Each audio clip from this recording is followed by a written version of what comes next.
Hello po, Tita Darlene. Hello po, Tita Darlene. Thank you so much po. Hello, it's me, Darlene Vlog.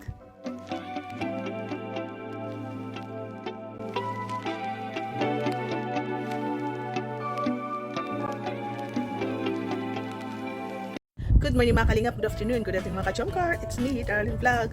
Mayroon tayong reaction na isang message or let's see comment. Parang dagdagan natin ng pampakulay ang na to, comment.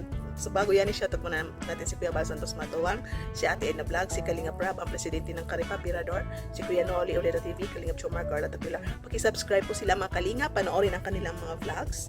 At siyempre, huwag niyong kalimutan isali si Darlene Vlog. Thank you po. Ito, maraming nakasave, maraming nakabasa sa isa't at ato sa live na nag-comment ang nanay ni Carla dahil naka-live sila doon sa Albay. At ang comment ni Carla para kay Jomar yun, dahil kay Jomar na sabi niya, ingatan mo ang anak ko dyan, gaya ng pag-iingat ko sa kanya.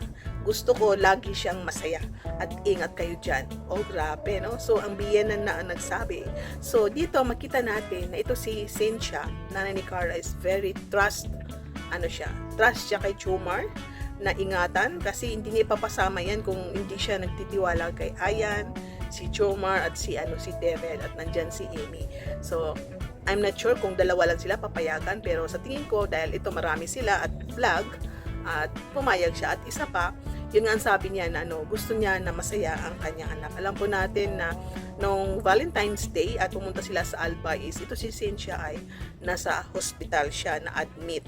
So ipag-pray po natin hanggang ngayon, ituloy natin ang pag-pray kay Nanay Cynthia at kung sino man mga kasamahan natin sa Kalingap na may mga pinagdadaanan sa buhay, healthy ba, family ba at kung anong man suliranin, i-pray din natin ang Team Kalingap dahil sa ngayon is nasa sila sa Hong Kong. So hindi natin alam kung parang Wednesday ata sila uuwi. So sana ma-upload ko ito bago sila umuwi, no? So sana kung malit man at least yun, i-pray natin ang Kalingap. So dito, alam po natin na sa dami-dami ng mga issues na nakaraan na mag 1 month na sa 23 kasi yun, kinabukasan 24 ata nagkagulo, nagsimula ng mga issues. So malapit na, 3 weeks na ang issue ay hanggang ngayon is grabe, lalong lumalala, matatahimik, mayroong papalit.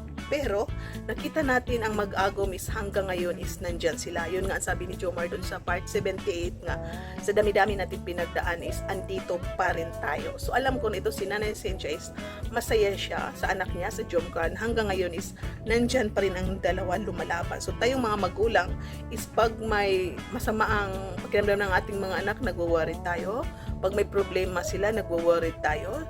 Parang tayo ang sinisindak, para tayo ang sinasaksak, nasasaktan tayo pag nasasaktan ang ating mga anak. So, gusto natin ang ating mga anak is ligtas lagi, nasa mabuting kamay. Gusto natin ang mga anak natin is masaya sila lagi. Yung maliliit pa sila is ayaw natin silang umiyak, di ba po? Ayaw natin silang dapuan sila ng lamok, kagatin sila ng mga langgam dyan at kung ano man insekto dahil mahal na mahal natin sila. Ayaw natin silang saktan, ayaw natin silang paiyak. Hindi natin sila pinapaiyak dahil mahal na mahal natin sila. So hanggang sila ay lumaki, yung pagmamahal natin sa ating mga anak, pag-iingat natin sa ating mga anak is hindi nagbabago. Kahit may mga family na sila, nandyan pa rin yung suporta natin, pagmamahal natin. So minsan hindi natin sila naalagaan gaya ng maliliit sila dahil may kanya-kanya silang buhay, magpupunta na sila sa ibang mga lugar dahil nagtatrabaho. Minsan nagkakaroon ng family yung mga anak natin. Pero yung pagmamahal natin, nandyan pa rin, gusto pa rin natin masaya sila. Ayaw natin nasasaktan sila, gusto natin lagi silang nakangiti. At yun, gusto natin na nasa mabuti silang kamay lagi. So alam ko na kayo, ganun din kayo. So yun nga, nakakatuwa, nakita natin ito si Nanay Cynthia na yung trust niya kay Jomar para kay Carla is andyan pa rin. Kahit anong mga issues, hindi niya pinagbawalan si Jomar na wag na kayo mag-vlog, wag na, tama na, dahil alam po natin na nagtulungan ang Kalingap at saka itong community na kahit anong issue, alam natin na ito yung mga magulang, hinahangad natin na may katapusan din ang mga pagsubok, mga bagay na mga trouble. So siguro naniniwala ito si Cynthia na kung ano man ang gulo is matatapos din. Hindi natin alam kung, I'm not sure if alam niya ang bagay na ito. Kung alam man niya, siguro matatag pa rin siya. Baka ina-advise niya si Carla na magpakumbaba ka pa rin, no? Magpakumbaba ka pa rin. Ganyan ni Cynthia, hanggang ngayon is nakikita ko na nagkukomento pa rin siya sa mga post na yun. Nagpapasalamat pa rin siya sa mga kasamahan kung anong naitulong, dahil yun nga, nagtulungan ang Kalingap at mga supporters. So yun, tayo sana yun, support natin sa Jom Carl, mga kasama is nandyan pa rin, yung support natin sa Kalingap nandyan pa rin. Dahil ang treat natin sa Jomcar is parang mga anak. So yun, protektahan natin ang dalawa sa pagmamahal, yung hindi tayo makikisali sa mga issue, hindi natin sila ibabas, hindi tayo gagawa ng yung dudugtungan ng issue para sila ay masaktan. So ang gagawin natin, ipag-pray natin manahimik. Dahil gusto natin, ayaw natin masaktan ang dalawa, ayaw natin malungkot ang dalawa. Gusto natin na nandyan pa rin ang dalawa, nagmamahalan. So tuloy-tuloy lang po ang suportahan natin sa dalawa. So thank you po, sana nagkaintindihan po tayo. Alam ko na marami nagmamahal sa Jomcar, nandiyan pa rin kayo hanggang ngayon, hanggang sa dulo, at alam ko na pinagpipray din ninyo na magiging okay ang lahat, sana bumalik sa normal. So paki-like ang ating video, paki-share, comment kayo ng mga magagandang bagay na hindi negatibo, hindi bash. Thank you po. Shoutout sa lahat na nanonood, aking mga supporters, sa Team Karipa, sa Kifag, sa lahat na glove team ng community ng Team Kalingap.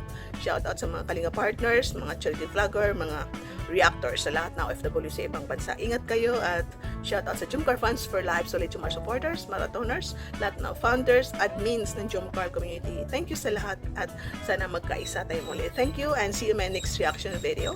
God bless you and keep smiling. Bye!